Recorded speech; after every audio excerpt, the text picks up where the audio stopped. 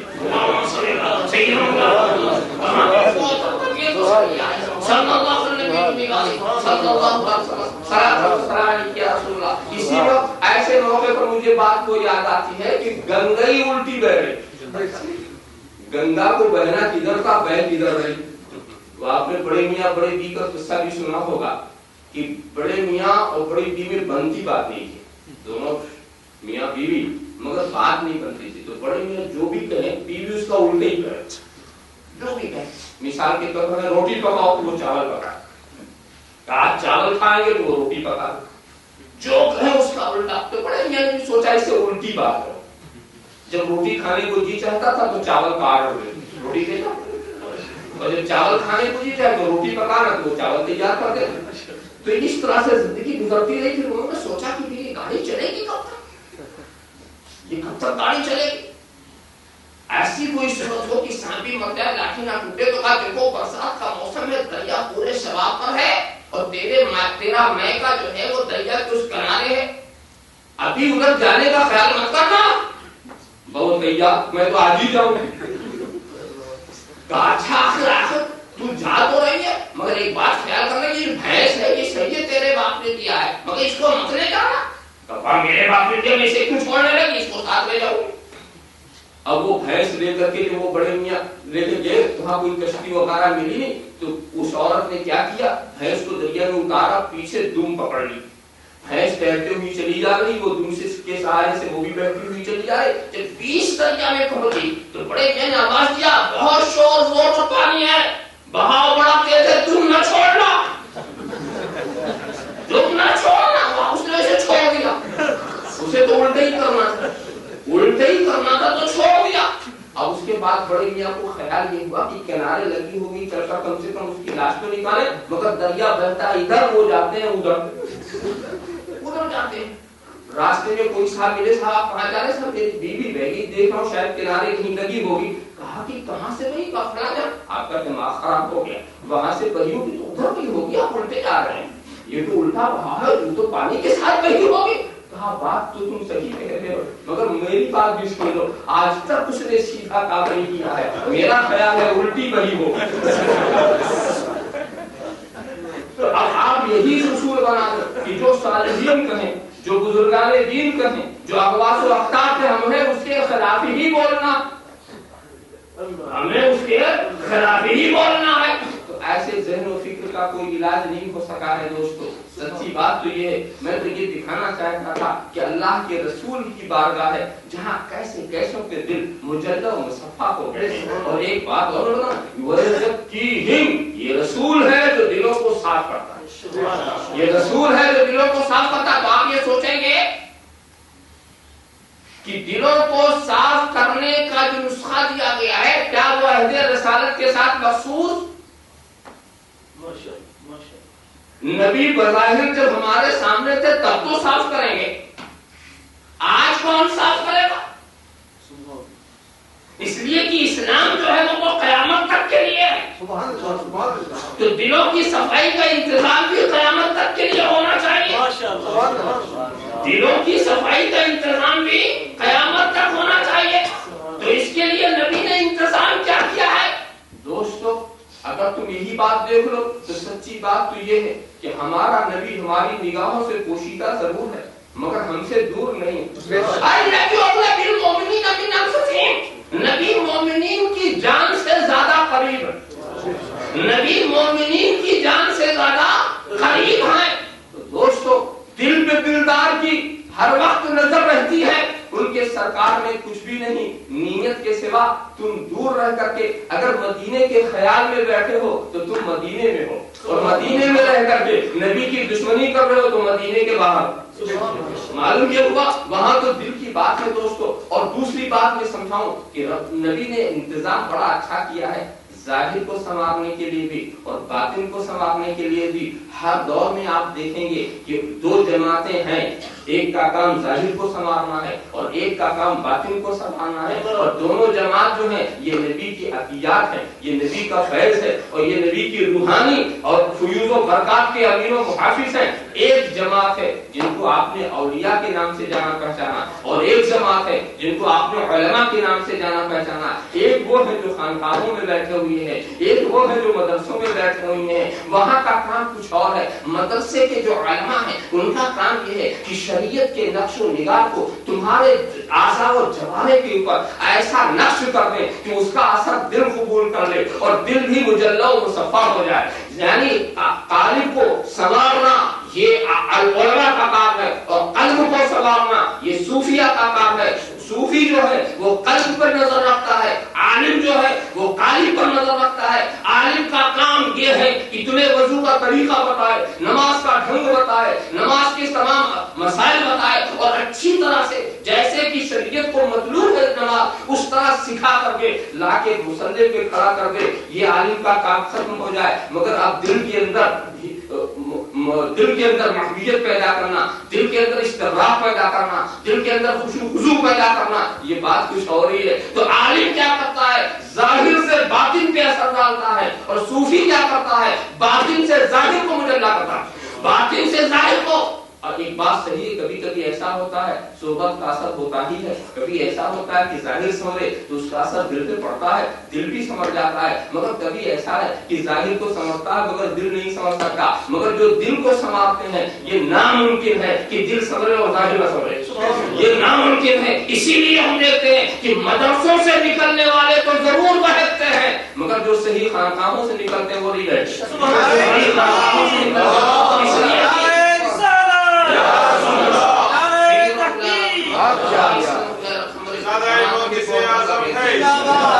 آپ یہ کہیں گے دل کو صاف کرنے کے لیے ہمارے پاس قرآن موجود ہے, ہمارے پاس سنت موجود ہے, ہمارے پاس حدیث موجود ہے. ہمیں ضرورت نہیں ہے کسی خانقاہ میں جانے کی, ہمیں ضرورت نہیں ہے کسی ولی کی صحبت میں بیٹھنے کی. آپ یہ سوچ سکتے ہیں قرآن موجود ہے, سنت موجود ہے, حدیث موجود ہے. ٹھیک ہے, سوچنے کا انداز بڑا اچھا ہے. قرآن سے بھی دل صاف ہوتا ہے, سنت سے بھی دل صاف ہوتا ہے. مگر ایک بات بتاؤ, تم ایک موٹی سی مثال, ایک کپڑے کو صاف کرنے کے لیے, ایک کپڑے کو صاف کرنے کے لیے پانی کی ضرورت ہے, پانی کے ساتھ ساتھ صابن کی بھی ضرورت ہے. تو پانی کا کام ہی صاف کرنا ہے, صابن کا کام ہی صاف کرنا ہے. مگر کبھی ایسا تجربہ کرو کہ پانی میں کپڑے کو ڈال دو, اس میں صابن بھی ڈال دو, ڈالنے کے بعد صبح سے شام تک بیٹھے رہو, دیکھو صفائی ہوتی ہے کہ نہیں.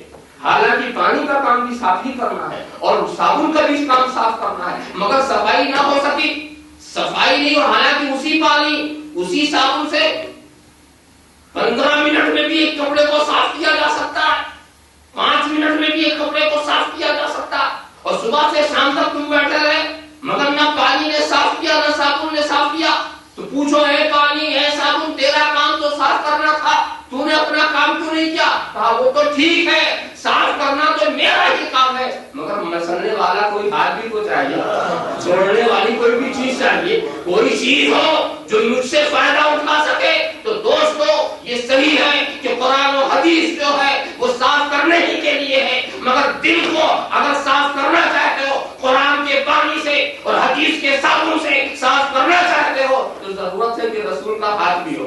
اپنے دل کو کسی ہاتھ کے حوالے کر دو کہ وہ اسی قرآن کا پانی لے اور اپنے ہاتھ سے مسلے، اسی قرآن کا پانی لے، حدیث کا صابن لے اور تمہارے دل کو مجلہ و مصفا بنا دے، ورنہ تمہارا دل قرآن کے قریب رہ کے بھی صاف نہیں ہوگا۔ تمہارا دل قرآن کے قریب رہ کر ایک بات بتا دو، بتاؤ نظر سے جو صفائی ملتی ہے کیا کتابوں سے مل سکی ہے؟ نظر سے جو صفائی ملتی ہے تو کتابوں سے مل سکی ہے؟ زندگی بھر تم قرآن اگر پڑھتے رہو تمہیں دنیا قاری کہے گی، حفظ کر لو حافظ کہے گی، زندگی بھر تم کعبے کے چکر لگاتے رہو تمہیں لوگ حاجی کہیں گے، زندگی بھر لڑتے رہو دین کے لیے تمہیں لوگ غازی کہیں گے، زندگی بھر نماز پڑھتے رہو تمہیں لوگ نمازی، زندگی بھر کعبہ و قرآن دیکھنے والا کتنے ہی اونچے مقام پر پہنچ جائے صحابی نہیں ہوتا، صحابی نہیں ہوتا۔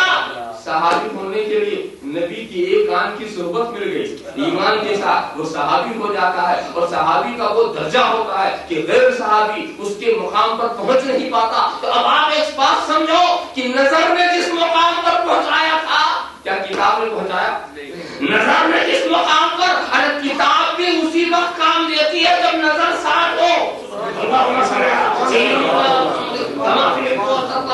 نہیں آ رہے دوست اچھی طرح سے سمجھو، اسی لیے میں کہتا ہوں وَيُزَكِّيهِمْ،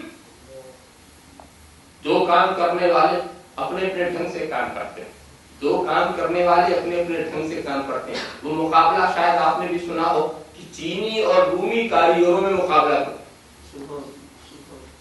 چینیوں سے نے کہا کہ میں اپنا فن دکھاؤں، رومیوں نے کہا میں اپنا فن دکھاؤں، تو ایک کمرہ تجویز کیا گیا، بیچ میں ایک پردہ ڈال دیا، چینیوں سے کہا اس دیوار پہ تو کام دکھا، رومیوں نے کہا اس دیوار پر ہم کام دکھائیں۔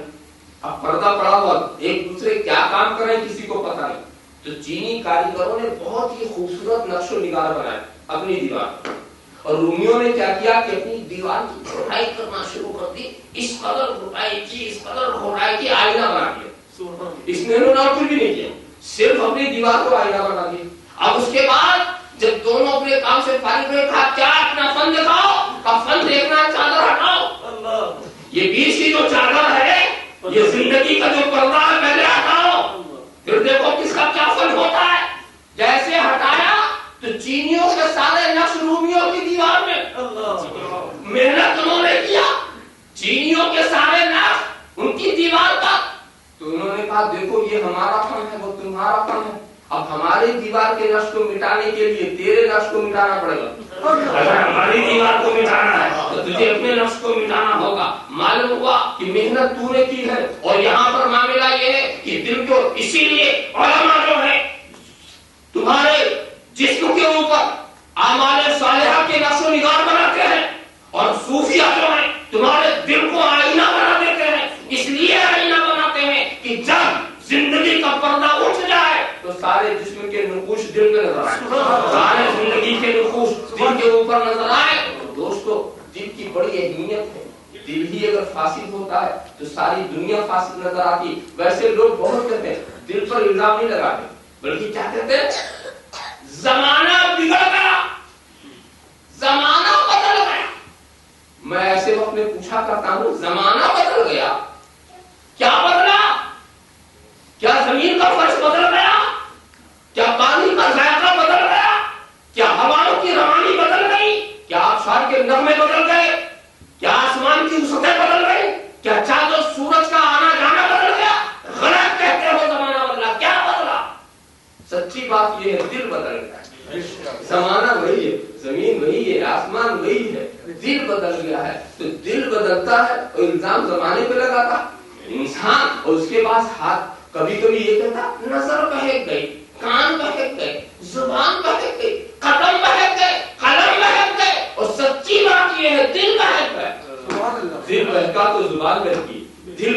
تو نظر بہکی، دل بہکا تو کان بہکا، دل بہکا تو قدم بہکے، دل بہکا تو قلم بہکے، تو بہکنے والی چیز دل ہے۔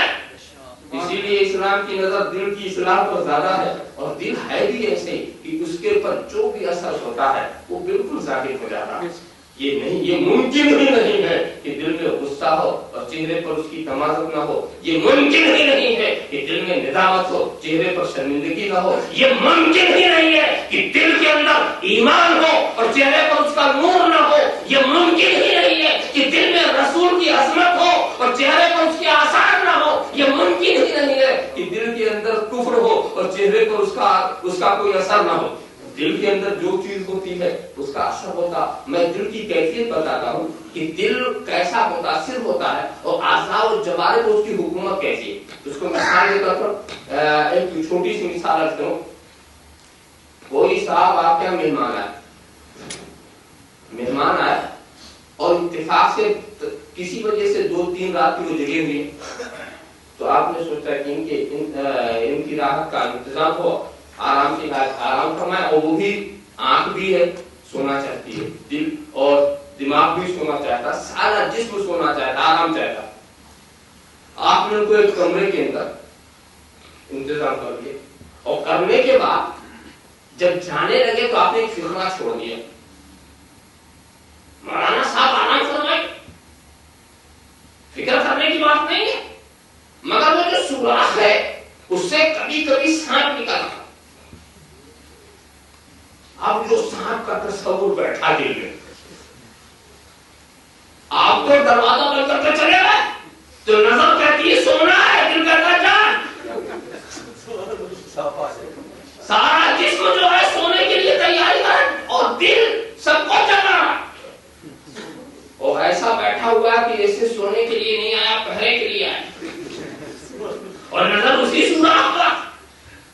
حالانکہ یاد رکھو دوستو، سانپ ایک جگہ ٹکنے والا جانور نہیں ہوتا، وہ تو پانی کی طرح ادھر کا ادھر ہو جائے گا، کیا ضروری ہے کہ کبھی نکلتا تو آج بھی نکلے۔ مگر سانپ کے وجود کا شبہ نیند ہو گئی،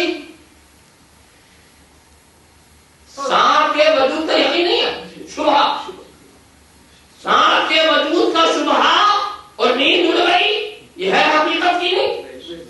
کتنے تعجب کی بات ہے کہ سانپ کے وجود کا شبہ اور نیند اڑ گئی، اور خدا کے وجود کا یقین، اور فجر میں آپ نہیں اڑ گئی، خدا کے وجود کا یقین، ظہر کا خیال ہے، خدا کے وجود کا یقین، عصر سے غافل، خدا کے وجود کا یقین، مغرب و عشاء سے غافل، خدا کے وجود کا یقین، روزے کا مہینہ ہے روزہ نہیں رکھتا، خدا کے وجود کا یقین، حج کی استطاعت ہے حج نہیں کرتا، خدا کے وجود کا یقین، زکات کا صاحب نصاب ہے زکات نہیں دیتا، خدا کے وجود کا یقین، ماں باپ کو ستاتا ہے ان کی فرما برداری نہیں کرتا، خدا کے وجود کا یقین، رشوت لیتا ہے، خدا کے وجود کا یقین، سود کھاتا ہے، خدا کے وجود کا یقین، شراب پیتا ہے، خدا کے وجود کا یقین، جوا کھیلتا ہے، خدا کے وجود کا یقین، پڑوسیوں کو ستاتا ہے، خدا کے وجود کا یقین، بڑوں کا احترام نہیں کرتا، خدا کے وجود کا یقین، چھوٹوں پر مہربانی نہیں کرتا۔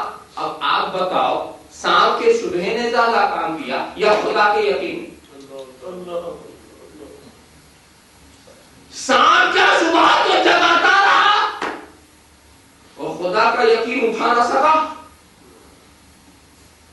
سانپ کا شبہ رات کو جگاتا رہا تو خدا کا یقین اٹھا نہ سکا، تو اب کیا کہا جائے اس کو، کس لفظ سے تعبیر کی جائے، اس کے سوا اور کیا کہا جا سکتا ہے کہ ابھی ہمارا تمہارا یقین اس درجے کو نہیں پہنچا ہے جو اسلام چاہتا، وہ یقین جو ہمیں خدا کی اطاعت پر مجبور کر دے، وہ یقین جو ہمیں نمازی بنا دے، وہ یقین جو ہمیں روزہ دار بنا دے، وہ یقین جو ہمیں پکا سچا مسلمان بنا دے، وہ یقین جو ہمیں والدین کی اطاعت کرنے والا بنا دے، وہ یقین جو ہمیں پڑوسیوں پر مہربانی کرنے والا بنا دے، ہمیں وہ یقین جو اسلام چاہتا ہے۔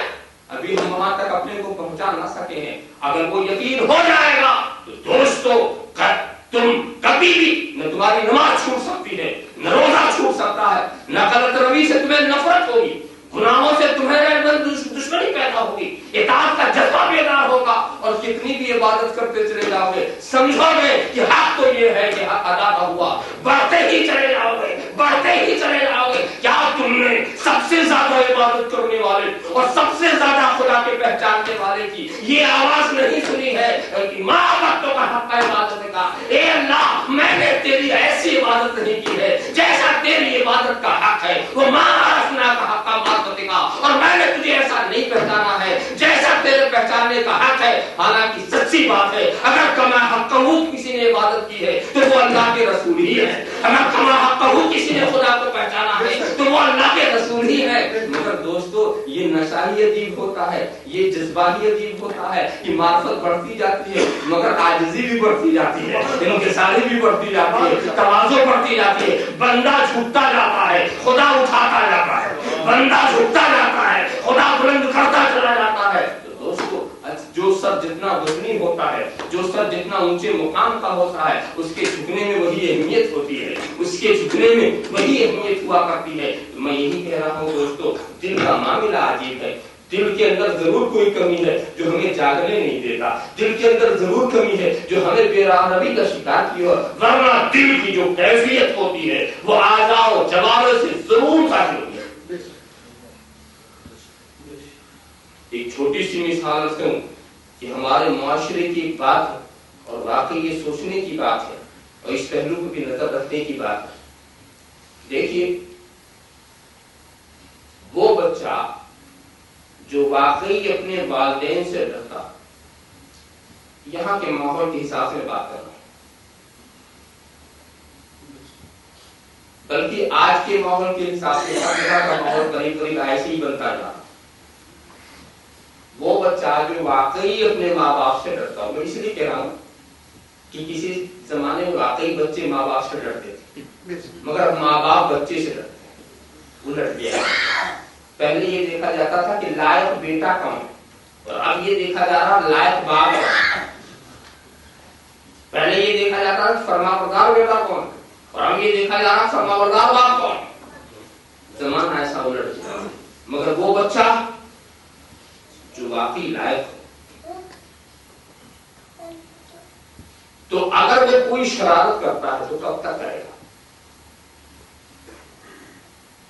جب تک اسے یہ علم ہو کہ میرا باپ نہیں جائے گا، اس لیے کہ باپ کی عظمتوں کا وہ عارف ہے۔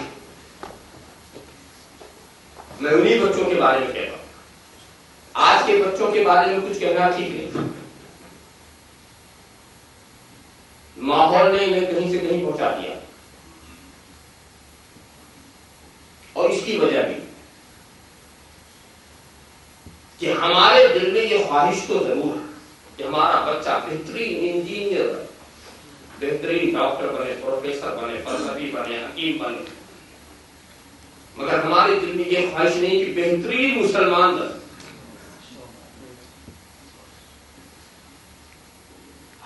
ہم نے جن اسکولوں اور جن کالجوں میں اپنے بچوں کا نام لکھایا ہے وہاں یہ نہیں بتایا جاتا کہ ماں کے قدموں کے نیچے جنت ہے۔ اسکول کی کرسیوں کو یہ نہیں بتایا جاتا کہ باپ کی ناراضگی میں خدا کی ناراضگی ہے اور باپ کی رضا میں خدا کی رضا۔ اگر تمہارا باپ تم سے ناراض ہے تو اپنے کسی بھی عمل سے تم خدا کو راضی نہیں کر سکتے۔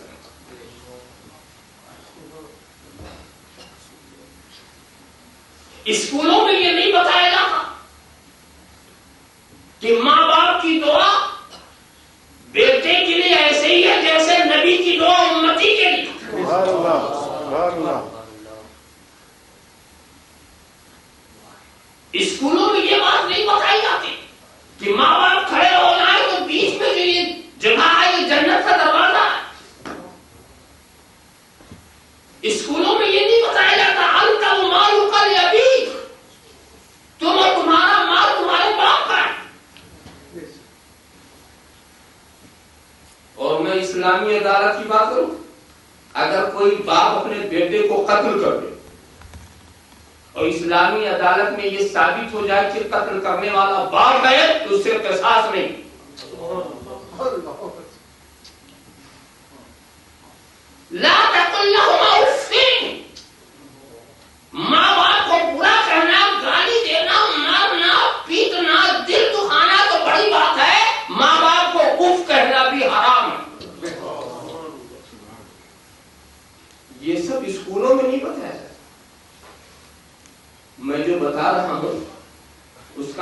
مطلب یہ مت لے لینا کہ اب تو بڑا اچھا نسخہ مل گیا کہ ماں باپ کے پیروں کے نیچے جنت ہے، چلو ان کو لٹکا دیا جائے اور نیچے سے آئیں گے جائیں گے جنت۔ اور یہ بھی مطلب نہ لے لینا کہ ماں باپ کے بیچ کے جو راستہ ہے وہ جنت کا دروازہ ہے، تو دونوں کو کھمبوں میں باندھ دیا جائے اور پھر جنت کا دروازہ بن جائے۔ اور یہ بھی مطلب نہیں لے لینا کہ جب ماں باپ کی دعا بیٹے کے لیے ایسی ہے جیسے نبی کی دعا امتی کے لیے ہے، اور جوتے مار مار کے ہم دعا کرائیں گے۔ دوستو دعا کرانا اور ہے، دعا لینا۔ سبحان اللہ، سبحان اللہ۔ ایسی خدمت کرو کہ وہ ان کا دل دوڑے۔ حضرت موسیٰ نے ایک مرتبہ بارگاہ خداوندی میں عرض کیا، اے اللہ میں اس شخص کو اس دنیا میں دیکھ لینا چاہتا ہوں جو جنت میں میرا ساتھی۔ اچھا فلاں جہاں چلا جاؤ کہ قصائی ہے وہ ساتھی رہے گا۔ قصائی، خیال آیا کہ کیسا اس کا عمل ہے، ایک رسول اولو العزم رسول کی رفاقت اسے ملے گی، دیکھو وہ کیا گئے، دیکھا تو اس کو ٹھیک ہے، نیک صالح آدمی تو نظر آئے، مگر کوئی ایسا خاص عمل وہ کون ہے جس عمل کی وجہ سے اس کو یہ مقام ملا؟ تو اس نے یہ دیکھا اس کی ایک بوڑھی ماں، اور بوڑھی ماں کی وہ خدمت بذات خود کرنا، صبح کو اٹھنا، پانی گرم کرنا، ہاتھ منہ دھلانا، دودھ دھونا، اسے گرم کرنا، پینا پلانا۔ ماں کو اس نے کسی کے حوالے نہیں کیا، ماں کی جملہ خدمات اپنے حوالے رکھی، اور جب وہ بالکل کھلا پلا کر کے ماں سیر ہو جاتی تو ہاتھ اٹھاتی، اے اللہ میرا بیٹا بہت لائق اور ثابت مند ہے، اے اللہ جنت میں اسے حضرت موسیٰ کے ساتھ رکھ۔ ماں کی یہ جب دعا سنی تو حضرت موسیٰ سمجھ گئے یہ ہمارا رفیق کسی عمل سے نہیں ہوا ہے، ماں کی دعا سے ہوا۔ اور ماں کو خوشخبری سنا دی کہ تیرا بیٹ تیری دعا خدا نے قبول کر لی۔ حضرت بایزید بستامی فرماتے ہیں کہ میں جس مقام پر پہنچنا چاہتا تھا، بڑی ریاضت بڑا مجاہدہ کیا، وہاں نہیں پہنچا۔ اگر اس مقام پر پہنچا تو کسی عمل کسی عبادت سے نہیں پہنچا تو صرف ماں کی خدمت سے پہنچا۔ ماں کی خدمت سید الطائفہ بنا دے، ماں کی خدمت سلطان الاولیاء بنا دے۔ حضرت بایزید بستامی گروہ اولیاء میں ایسے ہی ہیں جیسے حضرت جبرائیل گروہ ملائکہ۔ صاحب خیال کرو، اور حضرت اویس کی بات سنو، اللہ اکبر، حضرت اویس کی بھی ایک ماں کی خدمت میں وہ بھی لگے ہوئے، اور پھر خدمت کا یہ عالم کہ نبی کے عہد میں ہے مگر نبی کی زیارت نہیں کی۔ ماں کی خدمت چھوڑ کر نبی کی زیارت یہ بھی گوارا نہیں، حالانکہ نبی کی زیارت کر لیتے تو صحابی ہو جاتے، مگر ماں کی خدمت نہیں چھوڑی۔ ایک مرتبہ ماں سے اجازت بھی لی کہ ماں میں نبی کی زیارت کرنا چاہتا ہوں، مجھے اجازت دو۔ ماں نے اجازت دی، جاؤ بیٹے۔ اور اس کے بعد ماں نے دو فطرے اور بھی استعمال کے، بیٹے گھر پر مل لینا، دیر مت لگانا، جلدی واپس آنا۔ اب یہ یمن سے چلے اور مدینے آ، اور مدینے آ کر حضور کی دولت کرنے کے دروازے پر پہنچ گئے، آواز لگائی، معلوم ہے کہ حضور مسجد میں۔ حاجیوں سے جا کر پوچھو کہ حضور اس وقت جہاں آرام فرما رہے وہی دولت کا داتا اس کو، اور مسجد کا فاصلہ کیا؟ کوئی فاصلہ نہیں تھا۔ یمن سے آنے والا کیا مسجد میں نہیں جا سکتا؟ مگر وہ سوچتے ماں نے تو یہ کہا تھا گھر پہ ملنا، اگر میں مسجد میں ملوں گا ماں کی نافرمانی ہوگی، میں مسجد میں اگر ملا تو ماں کی نافرمانی ہوگی۔ دوستوں جو ماں کا اتنا بڑا فرما بردار ہو وہ نبی کا نافرمان کیسے ہوگا، وہ خدا کا نافرمان کیسے ہوگا؟ وہ جانتے تھے کہ ماں کی فرما برداری کا حکم ہے، نبی نے حکم دیا ہے، تو اگر ہم نبی کا نافرمان ہو کر ہم نبی کی زیارت بھی نہیں کرنا چاہتے. بیٹھ گئے, نبی کریم کا انتظار کرنے لگے کہ ابھی آئیں گے تو زیارت ہوگی. کافی دیر ہو گئی, نبی نے بھی اپنا آواز طویل فرما دیا. کہتے اور پوچھا کہ ماں نے تو کہا تھا جلدی آ جانا, جلدی آ جانا. فوراً پلٹ آئے بغیر زیارت کیے, بغیر زیارت کیے. اگر زیارت کر لیتے صحابی رسول ہوتے. ماں کی اطاعت کو ترجیح دیا, نبی کی زیارت کے اوپر واپس ہو گئے. مگر واپس ہونے والا تو واپس ہو رہا ہے, اور نبی کی محفل میں اسی کا ذکر ہو رہا ہے. نبی کی محفل میں اسی کا ذکر ہو رہا ہے. اور نبی کہتے ہیں کہ سنو, یمن سے ایک امدادی لشکر آیا, اس کے ساتھ ایک شخص ہے, اس کا نام اویس ہے, وہ خیر التابعین ہے, تابعین میں سب سے افضل ہے. اور سنو, جب وہ آئے میرا یہ جبہ پیش کرنا, میرا سلام پہنچانا, میرا سلام پہنچانا, میرا جبہ پیش کرنا, اور اپنی مغفرت کی دعا کرانا, اپنی مغفرت کی دعا کرانا. یہ تو خدا کا راز خدا ہی جانے کہ اویس کیا تھے اور کیا تھے. یہ تو نبی سمجھے, خدا بتایا, نبی جانے. معاملہ کچھ عجیب تھا. اور پھر جبہ کسے دیا؟ حضرت عمر کو دیا. حضرت عمر کو دیا کہ یہ جبہ تم دینا. وہاں صدیق اکبر بھی, وہاں حضرت عثمان غنی بھی, وہاں مولائے کائنات بھی. کسی کو جبہ رسول نے نہیں دیا. کیوں؟ اس لیے کہ وہ جو آنے والے تھے وہ حضرت عمر کی خلافت کے دور میں آنے والے تھے. جبہ اس لیے حضرت عمر کو دیا. اور پھر ہوا بھی, جب حضرت عمر کی خلافت کا زمانہ آیا, ماں کا وصال ہو چکا تھا, وہ آزاد ہو چکے تھے. وہاں سے ایک امدادی لشکر آیا, اس میں حضرت اویس آئے. تو اس جبے کو لے کر کے حضرت علی اور حضرت فاروق اعظم ان کے پاس پہنچے, ان کو نبی کا سلام پہنچایا, جبہ دیا, وہ سر پہ رکھ کر رقص کرنے لگے کہ میرے محبوب نے مجھے یاد رکھا, میرے محبوب نے مجھے یاد رکھا. رقص کرنے لگے. پھر ان جلیل القدر صحابیوں نے اللہ اکبر, یہ فاروق اعظم نبی کی ہدایت کے مطابق, کون فاروق اعظم؟ ہیبت ایمان کا یہ اثر ہے, زلزلہ افغان نام عمر ہے, آج بھی گردن باطن ہے خم صلی اللہ علیہ وسلم. لو کان بعدی نبی لکان عمر, اگر میرے بعد نبی ہوتے تو عمر ہوتے. اللہ اکبر. یہ عمر اور یہ علی مرتضی, من کنت مولا فعلی المولا, جس کا میں مولا اور محبوب, علی بھی اس کے مولا اور محبوب. ذرا سا خیال کرتے چلے جا, کیا اونچا مقام ہے ان کا. مگر ان سے کہا جا رہا ہے ان سے دعا لینا, ان سے دعا لینا. یہاں ہر بڑے کو سبق مل رہا ہے کہ چھوٹے سے بھی دعا لی جا سکتی ہے.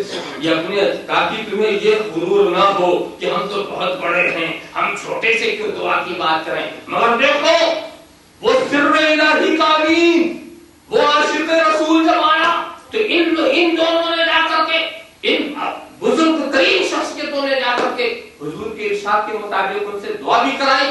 مختصر بات میں یہ کہنا چاہتا تھا کہ رسول ذکر کر رہے ہیں کہ آنے والا آئے گا, اس کا نام اویس ہوگا.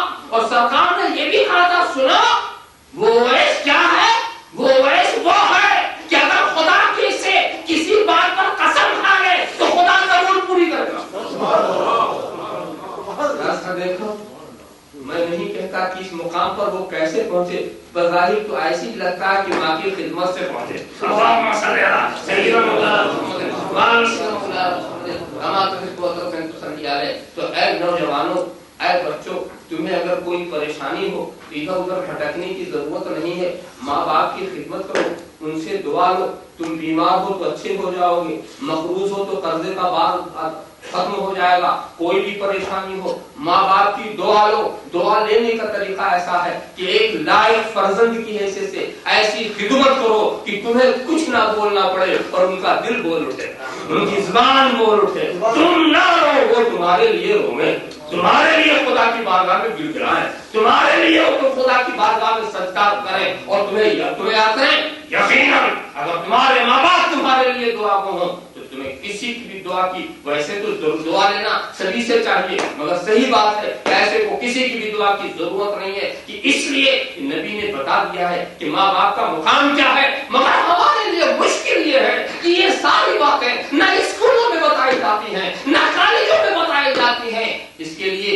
اداروں کی ضرورت ہے، اس کے لیے جن مدرسوں کی ضرورت ہے، اس کے لیے جن اخلاقی لوگوں کی ضرورت ہے، وہاں ہم اپنے بچوں کو نہیں بھیجتے، نہ ہم اپنے کو سنوارتے ہیں، نہ اپنے بچوں کو سنوارتے ہیں، تو اس کا یہی اثر ہوگا۔ یہ کچھ اصلاحی باتیں تھیں جو میں نے آپ کے گوش گزار کر دی۔ میں تو بات یہ کہہ رہا تھا کہ وہ بچہ جو لائق بچہ ہے وہ یقیناً اسی وقت غلطی کرتا ہے جب اس کو خیال ہو کہ میرا باپ مجھے دیکھ نہیں رہا ہے، میرا باپ کی عظمتوں کا تصور غلط چالی سے روکتا ہے، باپ کی عظمتوں کا تصور بری روش سے روکتا ہے۔ جب اس بات کو آپ نے اچھی طرح سے سمجھ لیا تو دوستو بولو، اگر تم کسی کی عظمت کے آگے سر جھکانے والے ہو، اگر کسی کی جلالت سے خوفزدہ ہونے والے ہو، تو خدا سے بڑھ کر عظیم کون ہے؟ خدا سے بڑھ کر جلیل کون ہے؟ خدا سے بڑھ کر عظمت و جلالت والا کون ہے؟ رب تبارک و تعالیٰ نے اپنی عظمت و جلالت کے جو مرتبے قرآن کریم میں پیش کیے ہیں، اس کی چند باتوں کی طرف میں آپ کی توجہ لے جاؤں گا۔ دیکھو، رب تبارک و تعالیٰ نے اپنی جلالت و عظمت کو سمجھانے کے لیے کہیں کہیں تابڑتوڑ اسماء جلال و جمال کا ذکر فرمایا ہے۔ الملک القدوس السلام المؤمن المہیمن العزیز الجبار المتکبر۔ کیا آپ بھی تم خدا کی عظمت و جلالت کا سمجھ سکتے ہیں؟ کہیں ہر فعل میں اپنے انفراد و استقلال کا ذکر فرمایا۔ ما لہ من شریک، ما لہ من ظہیر، خدا کا کوئی شریک کار نہیں، خدا کا کوئی مددگار نہیں۔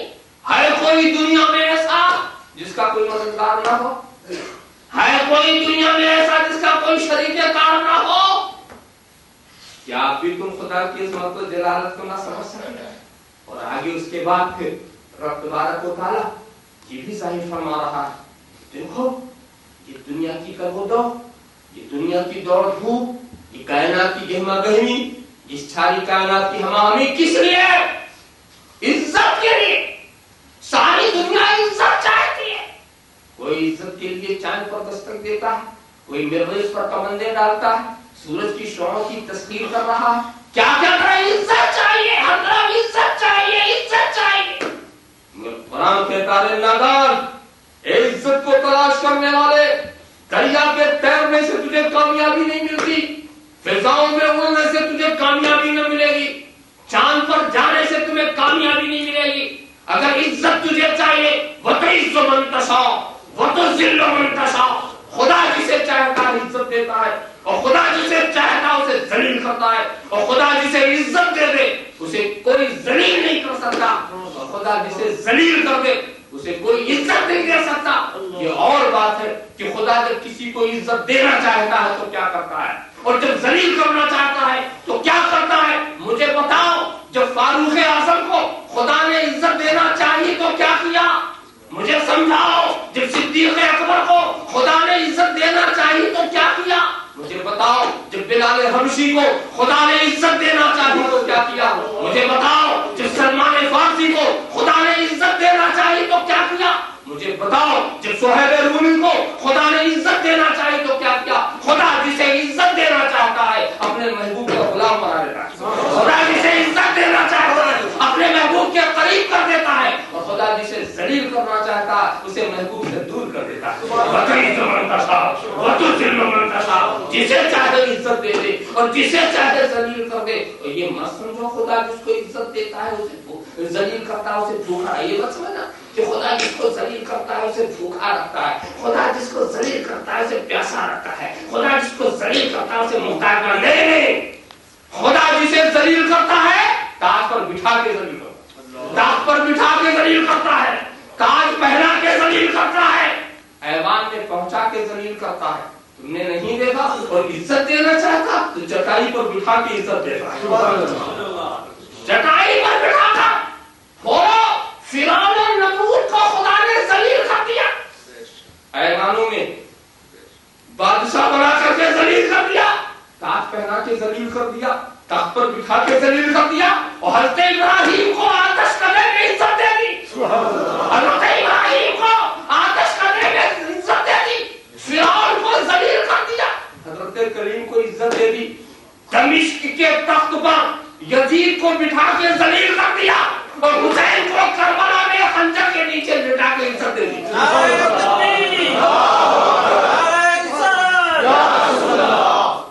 شیخ الاسلام حضرت علامہ مدنی میاں زندہ باد.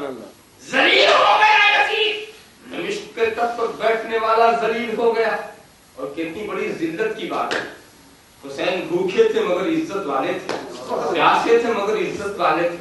کوئی بھوکا رہ کر ذلیل نہیں ہوتا، ہم نے تو یہ دیکھا. اور ایسا ذلیل ہوا یزید، دمشق کے تخت پر بیٹھنے والے یزید کی قبر تلاش کرو. شاہی ماحول میں مرنے والا، تخت سلطنت پر مرنے والا، اس کی قبر کا نشان نہیں ملتا. دمشق کے جنگلوں میں دیکھو، شام کے صحرا میں دیکھو، یزید گایا کدھر؟ تو تخت پہ مرنے والے کی قبر کا نشان نہیں ملتا. اور جو حسین بھوکا پیاسا میدان کربلا میں شہید ہوا تھا، آج اس کے ایک ایک بچے کا نشان مل رہا ہے. اس کے ایک ایک بچے کا نشان. نہ علی اصغر کا نشان گم ہو سکا، نہ علی اکبر کا نشان گم ہو سکا، نہ حضرت عباس کا نشان گم ہو سکا، بلکہ ان کے روضے کے مینارے آسمانوں سے بات کر رہا ہے. دیکھو یہ عزت کی بات ہے کہ نہیں؟ مجھے بتاؤ کہ حسین کی کامیابی ہے کہ نہیں کہ آج ہر مسلمان اپنے کو حسینی سمجھتا. یہ حسین کی کامیابی ہے کہ نہیں کہ قیامت تک کا ہر مسلمان اپنے کو حسینی سمجھے گا. اسلام نام ہی ہو گیا حسینیت کا. یہ حسین کو کامیابی ملی. اور یہ یزید کی ناکامی ہے کہ نہیں کہ جو یزیدی ہے اپنے کو یزیدی نہیں کہتے ہے مگر کہتے نہیں ہیں. صلی اللہ علیہ وسلم صلی اللہ تعالی وسلم صلاۃ و سلام علیک یا رسول اللہ وتعز من تشاء وتذل من تشاء. جس کو چاہے عزت دے دے اور جس کو چاہے ذلیل کر دے. اور جب ذلیل کرنے پر آتا ہے تو عجیب ڈھنگ ہوتا ہے. یہ مت سمجھو کہ ذلیل کرنے کے لیے خدا کو کوئی بہت بڑا پلان بنانا پڑتا ہے. کچھ بھی نہیں. وہ قادر مطلق، وہ خالق کائنات جیسے چاہے. تو یزید کی قبر کا بھی پتہ نہیں. کبھی کبھی میں سوچتا ہوں کہ جب یہ لوگ یہ دیکھتے ہوں گے کہ یہ حسین کے چاہنے والے امام حسین کی بارگاہ میں جاتے ہیں، وہاں صلاۃ و سلام پیش کرتے ہیں، اپنے معروضات پیش کرتے ہیں، جذبہ محبت میں کسی نے پھول چڑھا دیا، کسی نے چادر چڑھا دیا. اور اگر اتفاق سے حسین نہ ملے تو ان کے گھر کا کوئی بھی چراغ مل گئے، چاہے خواجہ اجمیری کے روپ میں ملے، چاہے غوث جیلانی کے روپ میں ملے، چاہے شاہ عالم کے روپ میں ملے، چاہے قطب عالم کی شکل میں ملے، چاہے جلال الدین بخاری کی شکل میں ملے. اس گھرانے کا کوئی بھی شہزادہ ملا تو اپنی حضرت پوری کر لی، اپنی حضرت پوری کر لی. مگر کہ یزید کے چاہنے والے سوچتے ہوں گے نہ قبر ہے نہ نسل ہے، چاہے تو بھی نہ اس کی قبر بچی نہ اس کی نسل بچی. تو اگر کبھی قبر پر پھول چڑھانے کا جذبہ میں پیدا بھی ہو تو قبر ملے کہاں؟ ملے کہاں؟ ہو سکتا ہو کہ لے کے چلے ہوں، چاہے بغل میں دبا لی ہو، پھول ہاتھ میں لے لیا ہو اور قبر کی تلاش بھی کی ہو. جب نہیں ملا تو سوچا بڑا مشکل، ہمارا تو ملتا ہی نہیں. تو سوچا پلٹتے ہوئے ایک فتویٰ جاری کر دو کہ چادر چڑھانا حرام ہے، پھول چڑھانا حرام ہے. اگر تیرا والا نہیں ملتا تو ہمارے والے کو چڑھانا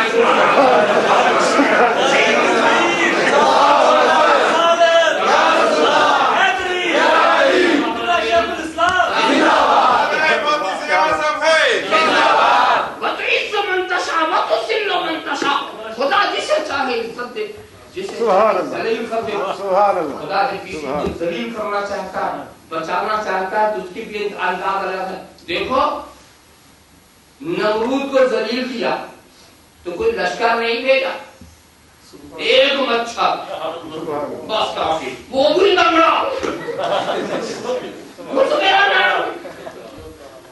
چلا گیا وہ لنگڑا. اور جب دماغ پر پہنچا تو دیکھو ذلت کیسی اس میں نہیں. جب وہ مچھر کاٹنے لگتا تو اس کے سر پر جوتے پڑ گئے. جوتا کون مارتا؟ جو سجدہ کر رہا وہی جوتا مارتا. کیا کیا ذلت تو اس کی. جب اس کو تکلیف ہو تو جوتا پھر وہ لگڑا ٹھہر جاتا. جب جوتا رک جاتا تھا پھر شروع کر دیتا تھا. معلوم یہ ہوا کہ کسی دماغ میں اگر اس طرح کے کیڑے چلے جائے تو ایک پرانا علاج بھی ہمیں معلوم ہے. وہ تو اس کو منتشا وہ تو صرف منتشا. ذرا سا آپ نے خیال نہیں کیا بچانے پر آتا ہے تو اس کا انداز کیا ہے. سوچو ابرہا کے ہاتھی وہ موٹے موٹے آئے تھے کعبہ کو ڈھانے کے لیے. تو کیا ان ہاتھیوں کے لیے خدا نے اونٹ بھیجا تھا؟ کیا گینڈا بھیجا تھا؟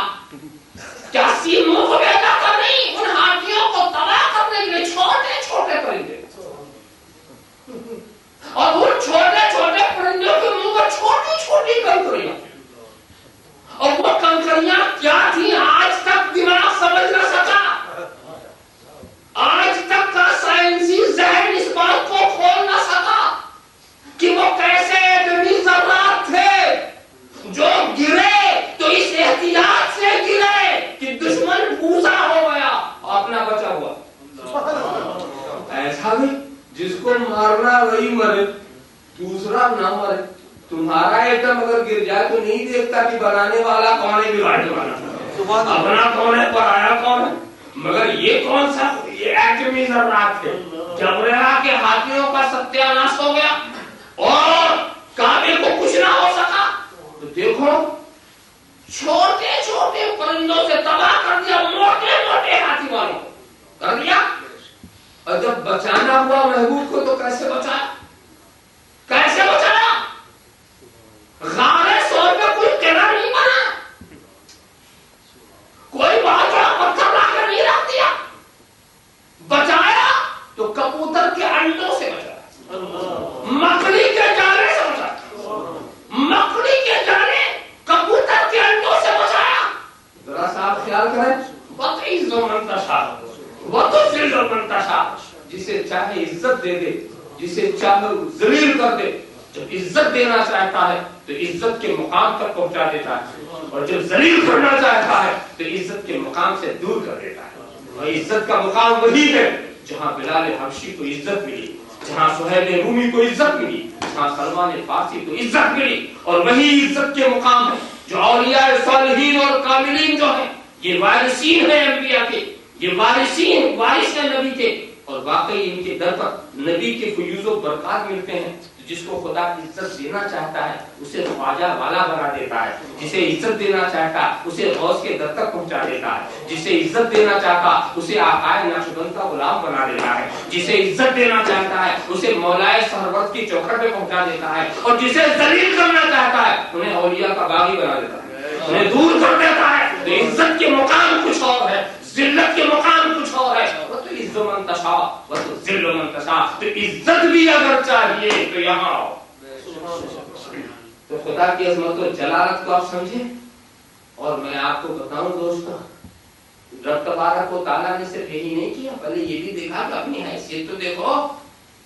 وَاللَّهُ غَنِيٌّ وَأَنتُمُ الْفُقَرَاءُ. اللہ غنی ہے تم سب محتاج. کوئی بڑے سے بڑا انسان کہہ سکتا ہے میں محتاج نہیں, سب محتاج. یہ مل والے یہ کارخانے والے بھی محتاج اور یہ بیچارے غریب جو ہیں یہ بھی محتاج. خدا نے سبھی کو محتاج بنایا. فرض کیا ہے؟ غریب امیروں کا محتاج ہے اور امیر غریبوں کو محتاج. یہ بھی عجیب بات کہ تم کروڑ پتیوں کی محتاج, ارب پتیوں کے محتاج تم اور ارب پتی تیرا محتاج. کیا رشتہ دیکھا؟ محلوں میں رہنے والا فٹ پاتھ پر رہنے والے کا محتاج. اگر یہ فٹ پاتھ پر رہنے والے نہ ہوتے تو کارخانہ کون چلاتا, ان کی فیکٹری کیسے چلتی؟ تو دیکھو ان کی محتاجی تو قابل رحم. ارے تو بڑے کا محتاج ہے, یہ تیرے محتاج ہے. ان کی محتاجی تو بڑے قابل رحم. اگر تیری نظر عنایت ان پر نہ ہو تو فیکٹری لیے بیٹھے رہ جائیں, کوئی چکائی نہ چلے. اللہم صلی علی سیدنا مولانا محمد وعلی سیدنا مولانا محمد کما کہ قوت کا تو تم سب محتاج ہو.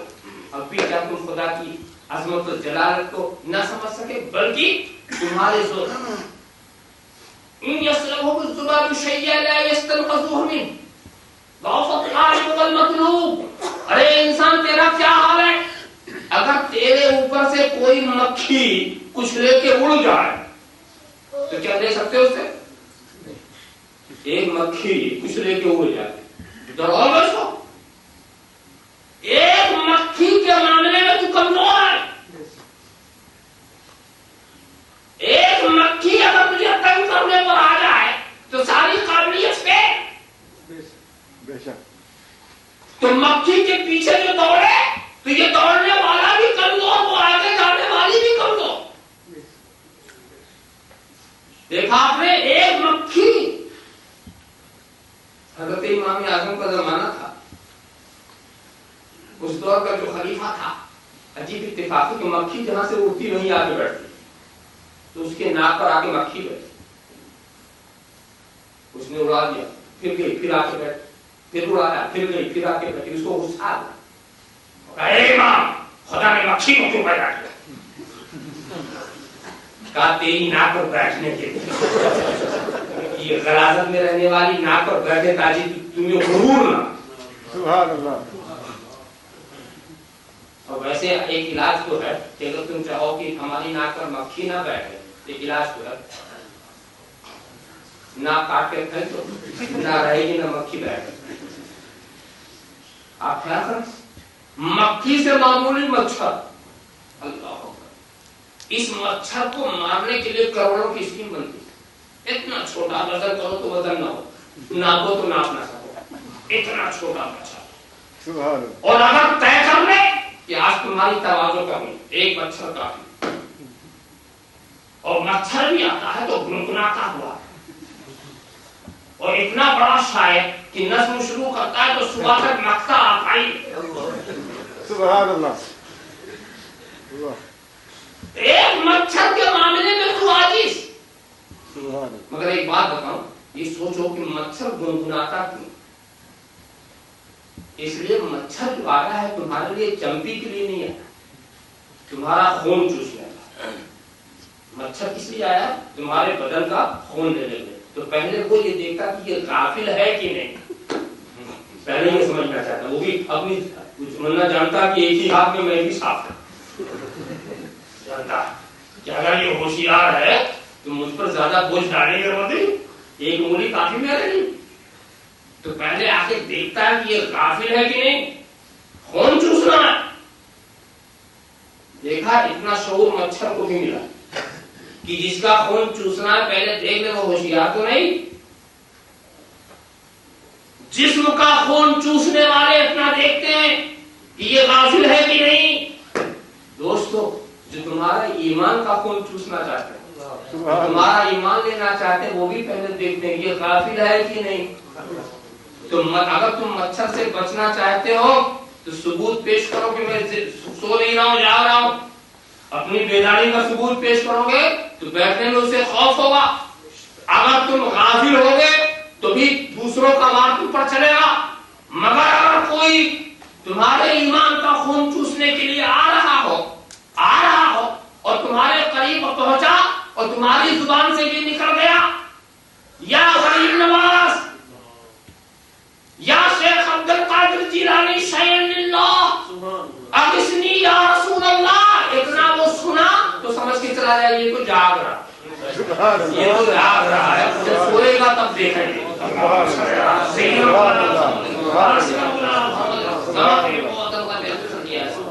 تمہاری کمزوری کا یہ عالم ہے کہ مکھی اور مچھر کے مقابلے میں بھی تم کمزور ہو. اب بھی تم خدا کی عظمتوں کو نہ سمجھ سکے. بلکہ دوستو رب تبارک و تعالیٰ تو یہ کہنا، تبارک الذی بیدہ الملک وہو علی کل شیء قدیر. برکت والی ہے وہ ذات جس کے ہاتھ میں ساری ملکیت ہے اور وہ ہر چاہے پر قادر. خدا جو چاہے کرے. ہے کوئی ایسا جو چاہے کرے؟ مجھے بتاؤ. ہٹلر نے جو چاہا کر سکا؟